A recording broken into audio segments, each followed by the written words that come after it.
Hello, you guys. This is Rachel Kirkland, the Modern Shaman. Thanks for being with me for another YouTube video of the week on this question and answer channel. If you're new, make sure that you subscribe, like, comment, share, and hit that bell notification button so you will get informed every time I put out a new video, which is once a week, dependent on you guys' questions. Also, if you vibe and you resonate and you connect and you are into what we're into, what these videos are about in terms of your spiritual awakening process, ascension, the multidimensional aspects of integration and trying to spiritually align with all that you are capable of in this lifetime, please feel free to go to my website, find out more about what I offer, my touring schedule. I'm all over the place and I keep trying to update on the website and send my website person all these new dates because I'm going to be in Dallas next weekend. I'm going to be in Austin. Then next year, at the beginning of the year, I'm in Chicago, Hawaii. There's some other ones, North Carolina. I'm missing some. I can't remember them all. But go on the website.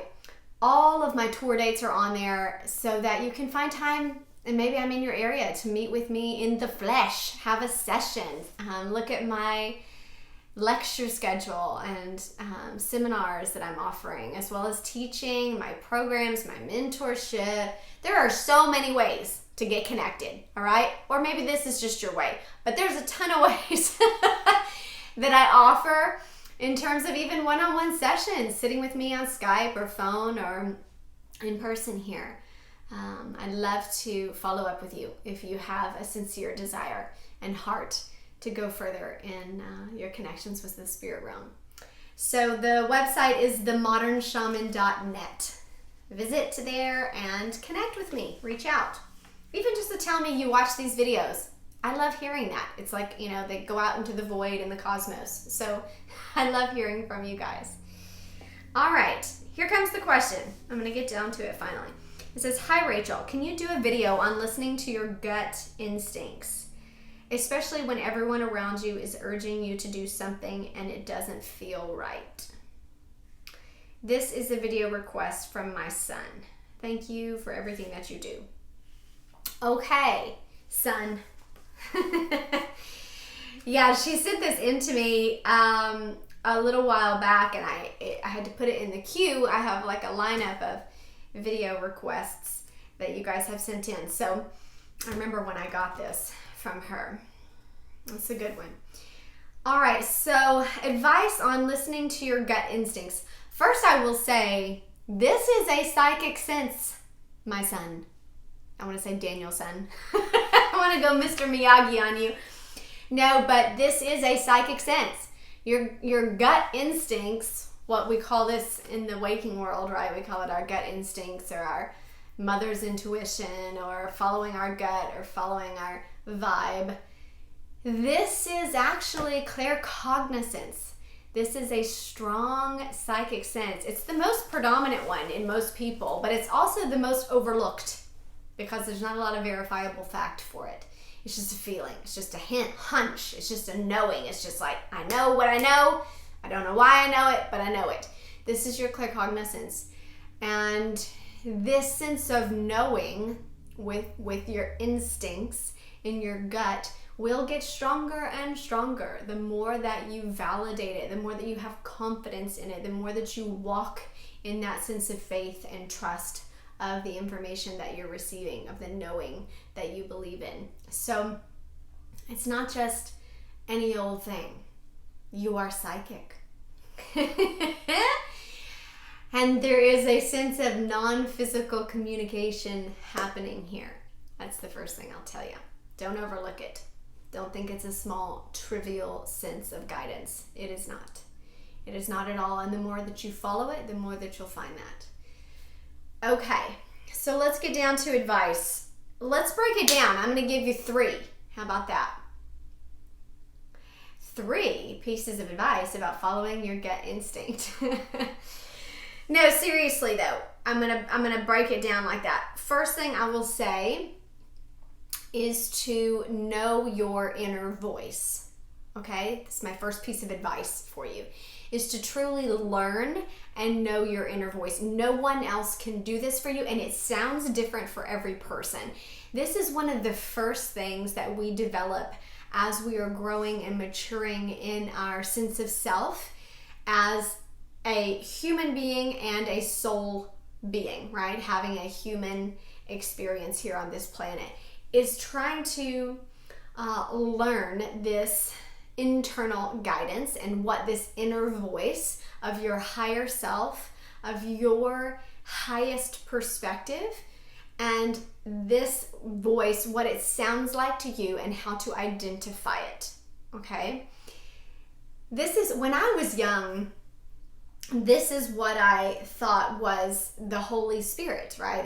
I grew up in a Christian home and culture, and in the Bible Belt of Texas, and that's what we learned, that this is the Holy Spirit speaking to you. This is the Holy Spirit. So I had this terminology, and that was easy for me to bridge a sense of never blaspheming the Holy Spirit. This is what when I read the Bible as a child, I would think, I never want to go against it.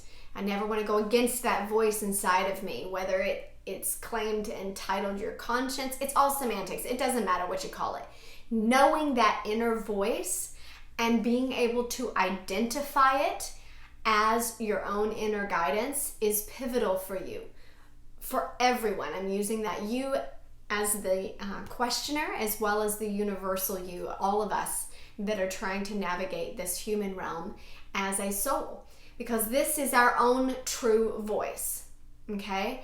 And if you don't know how to recognize it as your voice, as your guidance, as your higher perspective, then it's hard to know what to choose, what choices to make, what directions to go in life. It's hard to know who and what you are, differentiated for everyone else. And when that happens, we can become very overwhelmed, and our life can become very chaotic by the advice and the direction of others, where we're unable to make a decision on our own. We're unable to stand in our own truth. We're unable to say, choice A is the right choice for me, and to stand in that with conviction. We become very weak in terms of our character, in terms of our morale, our ethics, our personal sovereignty. We don't know who we are because we're listening and pulling from what everyone else tells us we should do, or what we should say, or who we should be. This is monumental in terms of personal stability, your soul essence, being able to express and live out a life on this planet that feels fulfilling to you, that feels guided, that feels true, that feels honest and sincere, right? So that's my first piece of advice, is know your own inner voice and validate it beyond any and all others. Meaning, choose that voice, all right? No matter what it sounds like. This is moving me straight into my second piece of advice. I'm like wanting to jump into it. Which my second piece of advice, could y'all feel it? I was like, about to say, but I'm not quite finished with that, like knowing that inner voice. And I wanted to give the example of like Joan of Arc, right? Someone that people may have said during that time period, in that timeline when they were meeting with her as an expression, as a person, as a individual, that she was crazy, that she was whacked out, that she was schizophrenic, she was hearing voices, whatever label they would want to put on her at that time. And yet we herald her as a hero now for hearing her own internal voice and seeing those clairvoyant visions and having such a strong sense of morale and ethical dignity to follow through with that. That is a deep, deep character. That is an old soul who knows that it is more important to choose their own inner voice than the voice of others. I'm not trying to be morbid, but when you cross over, It is you alone that goes through that afterlife process. Even though there are others there, it is very singular and individuated to your soul. It is individuated to how you personally reacted to the internal spiritual world and the internal dynamics of what you in your heart of hearts knew you were supposed to do, knew was true for you, different from anyone else. Not a standard code of ethics of right and wrong that a certain book or a certain religion or a certain mother or a certain family told you were supposed to do. Your internal soul, your personal sovereignty, this level of code of ethics, your own personal morality. And this is what I was comparing to Joan of Arc, right? This is the space that you will be held to, your own level of listening to your own voice. So it's pivotal for you to have a sense of listening to that. That second point that I was going to make is to know the differentiation between fear and advice, because these are often a very fine line when it comes to the voices of others, even when it comes to our own criticism or internal criticism or fears or doubts. Okay? Meaning, if we don't know how to differentiate the voice of higher guidance versus the voice of fear, paranoia, or even advice from others that comes from an energy of fear. Meaning, a lot of times parents mean well, or friends mean well, but they enter into advising you from a space of their personal fears. They don't want to see you hurt. They don't want to see you, whatever their fears, their worries may be, their anxieties around your life. And they project that onto your experience. Now, if you can identify that with clarity, you can feel where they're coming from, you can feel where your own fears may be coming from, then it's easy to differentiate between your inner guidance and following your gut, which is that claircognizance, your knowing of what is best for you, your higher guidance, your internal voice of the higher self, right? When you can differentiate these, it is much easier to move with a sense of clarity, without rebellion, without anger, without frustration.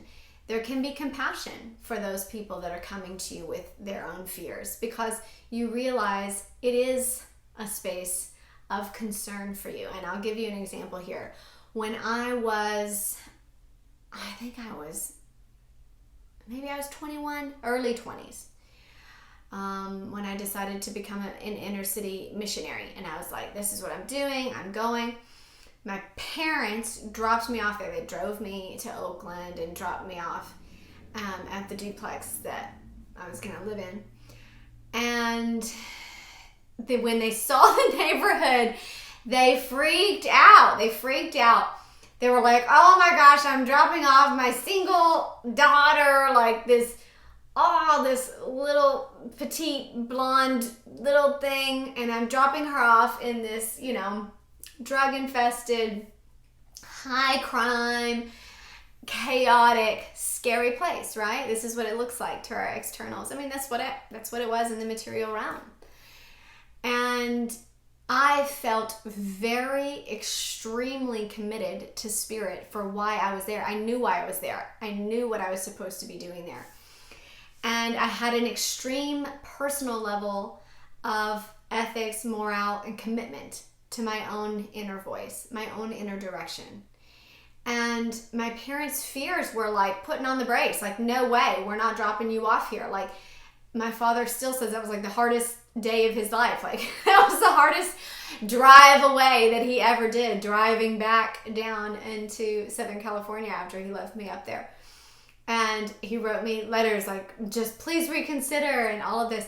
And I remember feeling like this is a temptation of me, a temptation. This is an easy way out of the commitment that I've made to myself and to God, to something that is beyond me, to something that is beyond my relationship to my father, to something that I felt at such a core level of my being. And I was just starting to step into that energy of like, what do I really want to do? What do I really want my life to be about at a core level? And I was purposely making decisions about that. The 20s are kind of like that, right? You go through all your schooling and then you're like, what do I want to embody?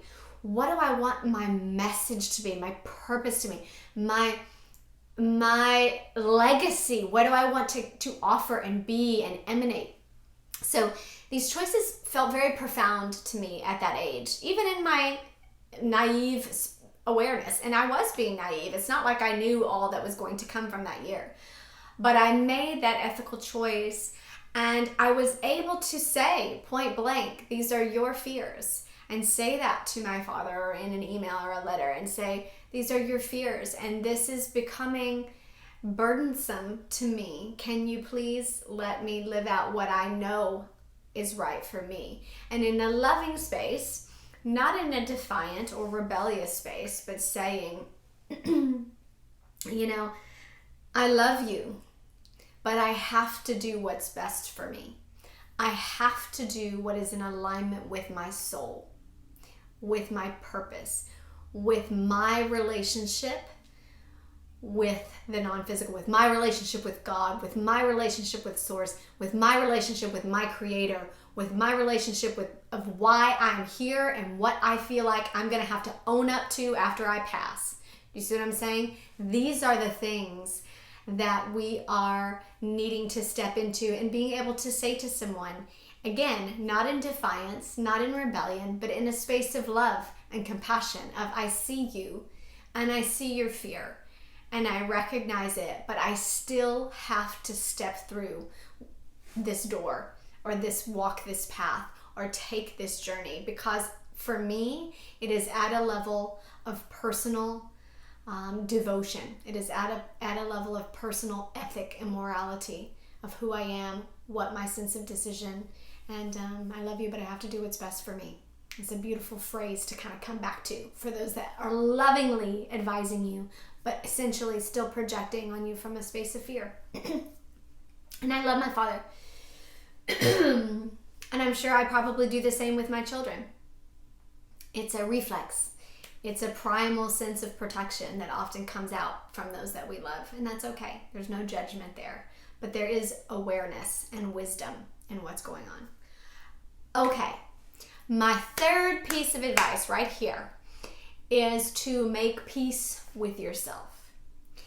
If you make peace with your decision, make peace with your choice, if you embody the energy of peace, the energy of alignment, the energy of confidence, not again like, I am confident, I'm going to do this no matter what you say, but an energy embodied that has a sense of wisdom where people will feel and they will, in resonance, start to feel peaceful about your choice. Even though it may look chaotic, it may feel unhinging or faith-based, meaning you don't know what's going to be on the other side of that door before you open it, or you don't know what's going to happen when you walk this path. It still may trigger a sense of unknown. But when you embody your own sense of peace, meaning I have felt into this, I have made peace with my decision, I am at rest with whatever may come because of my decision, you empower others around you to align with that peace. They feel it from you. And they feel it not in a facade, not in a fake, not in a, I'm going to fake it till I make it. They feel it deeply. As deeply as you resonate, they will recognize that in you, and they will support you because they can see how much peace, alignment, and rest that this sense of decision has given you. But you have to embody it. That's my last and final piece of advice. You have to embody. Now, embody means you have to be real with you. You can't lie to you. You can't fake you. You can't fake it till you make it, like I said. You have to truly sit with your sense of decision, with your own morale and your own ethics, and know why you made the decision that you made, and make peace with that yourself. When I say sit with it, there is a time, there is a space, there is a meditative environment in which you still yourself. You ask and you speak to your higher guidance within you, saying, is this the right choice for me? Why is this the right choice for me? And then saying, yes, it is. I agree. I will embody. I will walk, even if I don't know, but I will walk in the faith, in the confidence, in the security that I feel now. I will walk peacefully forward in knowing that this is the right choice for me. And even if that choice, like I said, has some unknown puzzle pieces, unknown characteristics, I'm not sure what will come from it, but I know in my heart of hearts, because I have spent time with myself, I have noticed and paid attention to the peace that comes with this choice. So these are my 3 pieces of advice, right? Just to sum it all up and be cumulative at the end here, which is to know your own voice, right? Recognize it, follow it above all other voices. Be able to differentiate between your fears and others' fears. And that final piece of advice is to embody your own sense of peace. That will translate to all others. I love you. I support you. Continue on your journey. I just have such a heart of just like, yes, go do, be beautifully. We'll be back here next week. Bye, you guys.